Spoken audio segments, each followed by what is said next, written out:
Halo teman-teman, kami dari kelompok 4 akan menjelaskan mengenai strategi penghematan pajak melalui pemilihan bentuk usaha. Sebelumnya, perkenalkan nama saya Natalia Christine Purba dan teman-teman saya. Nama saya Fitri Anjani. Nama saya Aura Nur Hasana T. Haruno. Perkenalkan, nama saya Rofik Rahman. Perkenalkan, nama saya Zahwa Yusri Indah. Pada perkembangan zaman sekarang ini, pertumbuhan ekonomi di Indonesia semakin meningkat. Hal ini disebabkan oleh pertumbuhan penduduk Indonesia yang juga semakin meningkat. Perkembangan ini juga diikuti dengan pertumbuhan pajak yang semakin lama semakin meningkat. Hal ini dibuktikan dengan besarnya kontribusi pajak pada APBN negara. Pada hakikatnya, setiap orang yang berada di Indonesia pasti akan bersinggungan dengan pajak, baik yang berprofesi sebagai kuli bangunan, dokter, dosen, arsitek, montir, dan lain sebagainya. Hal ini terjadi karena adanya pajak penghasilan yang diterapkan pada setiap penghasilan penduduk rakyat Indonesia, baik yang berbentuk perseorangan, komanditer atau firma, maupun perseroan terbatas.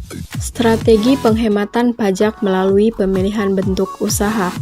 Bagaimana caranya memilih badan usaha yang hemat pajak? Persoalan ini hampir selalu dihadapi oleh para investor maupun pengusaha. Banyak pilihan bentuk usaha yang dapat dipertimbangkan investor. Ikut beberapa badan usaha di Indonesia yang diakui oleh Undang-Undang Perpajakan, antara lain: Yang pertama, ada perseroan terbatas atau PT. Perseroan terbatas adalah badan usaha yang paling populer di Indonesia. Jika dilihat dari aspek legalitasnya, PT adalah entitas berbadan hukum karena adanya pengesahan dari Kementerian Hukum dan HAM dan diatur dalam Undang-Undang Nomor 40 Tahun 2007 tentang perseroan terbatas. Berdasarkan Undang-Undang Nomor 36 Tahun 2008 tentang pajak penghasilan, pengenaan pajak PT dikenakan pada net income sebelum pembagian dividen kepada pemegang saham. Kita asumsikan perseroan menggunakan PPh tarif umum yang berlaku sebesar 25%. Berikut ilustrasi perhitungan pajak perseroan terbatas atau PT.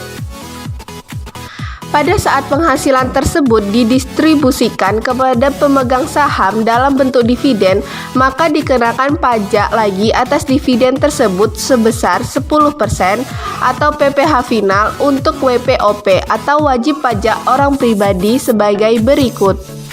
Dengan demikian, secara total, investor atau pengusaha selaku WPOP atau wajib pajak orang pribadi akan terbebani pajak keuntungan yang diperoleh dari badan usaha PT tersebut sebesar 32,5%. Yang kedua, ada persekutuan atau yang sering kita sebut dengan CV atau firma. CV, firma, atau bahkan kongsi bukanlah entitas berbadan hukum walaupun didirikan oleh akta notaris.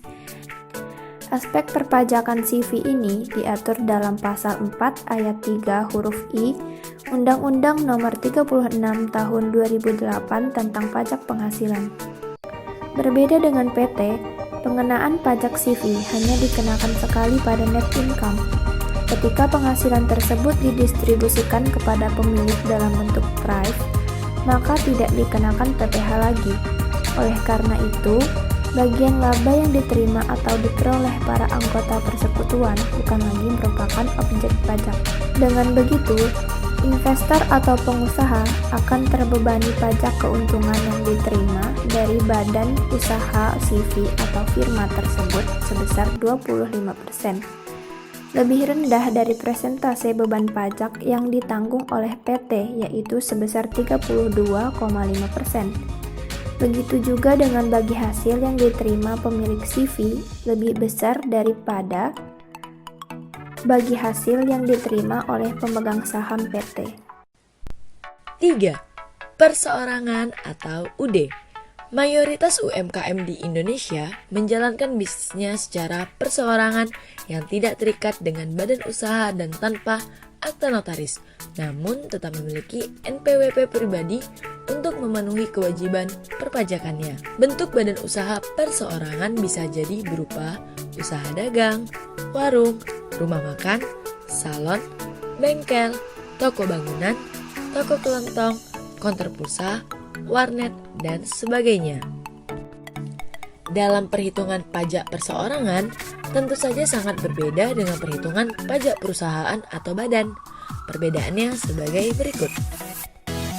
Yang pertama, PPh perseorangan berdasarkan UU PPh nomor 36 tahun 2008 menggunakan lapisan tarif progresif dari 5% hingga maksimum 30%. Yang kedua, dalam perhitungan pajak perseorangan, ada beberapa fasilitas pengurang pajak seperti lapisan penghasilan tidak kena pajak atau PTKP dan biaya jabatan 5% dari penghasilan bruto, maksimalnya 6 juta per tahun.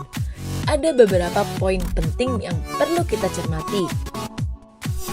Yang pertama, bisnis dalam bentuk perseorangan bisa memberikan penghematan pajak yang jauh lebih besar daripada bentuk badan usaha lainnya. Yang kedua, beban pajak yang ditanggung investor atau pengusaha melalui persekutuan CV dan firma ternyata lebih kecil dari beban pajak yang ditanggung oleh badan usaha PT. Pemilihan badan usaha bisa dijadikan referensi dalam pengambilan keputusan oleh para investor atau pengusaha untuk menghemat beban pajak. Namun, persoalan pajak bukan satu-satunya pertimbangan dalam mengambil keputusan bisnis. D. Pertimbangan dalam proses pengambilan keputusan bisnis modern juga harus mengakomodasi masalah permodalan, risk management, lingkungan hidup, bisnis dan market development, serta hak dan kewajiban lainnya yang timbul dan pemilihan bentuk badan usaha tersebut. Ada beberapa faktor yang harus dipertimbangkan dalam pemilihan bentuk badan usaha antara lain. Pertama, bagaimana hubungannya antara tarif PPh orang pribadi dan PPh badan? Kedua, pengenaan PPh secara berganda baik atas laba bruto usaha maupun penghasilan dari pembagian keuntungan kepada pemegang saham. Ketiga, adanya ketentuan mengenai kerugian hasil usaha neto dan kredit investasi yang berlaku bagi bentuk badan usaha tertentu. Dan yang keempat, kemungkinan pengajuan perlakuan khusus terhadap pajak atas akumulasi laba, pajak atas penghasilan pribadi dan holding company, dan lain-lain. Dan yang terakhir adalah kemampuan untuk menunda pengenaan pajak pada tarif pajak penghasilan lebih kecil atau lebih besar. Dan kesimpulannya adalah pilihan bentuk usaha ternyata berpengaruh terhadap aspek PPh yang akan dihadapi oleh seorang investor. Kajian dari 3 pilihan apakah usaha perorangan, badan usaha yang modalnya tidak terbagi atas saham seperti CV atau firma ataupun PT, ternyata menunjukkan bahwa pilihan bentuk usaha yang tidak terbagi atas saham memiliki keuntungan pajak tersendiri. Sekian dari penjelasan kami. Apabila ada yang mau ditanyakan di sesi tanya jawab ya.